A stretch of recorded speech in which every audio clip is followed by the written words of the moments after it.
سیلی بکن سیلی بکن سیلی بکن. مو فکر میکردم ناموسم باشگاه خودمون در دیوونه داره این، اما الان بگو این کجا این آدم داره فشار میاره این دیگه چنن انده. اوی بای اومد. فی بچه حرکت قفسه موقعی که شونت میدی عقب فشار سینت نمیاره دوباره وزنش روش. نگاه خیلی بایستا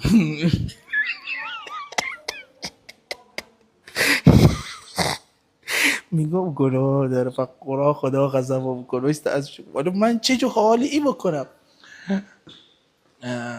اسکیوز می این وزنه میشه چه ایه نو مرضت بزنه به حق علی این وزنه ها چنن میذاری اینجا سنگینش کنم می تو بار اول تا می باشگاه اونو با اونجا سنگین بکنی.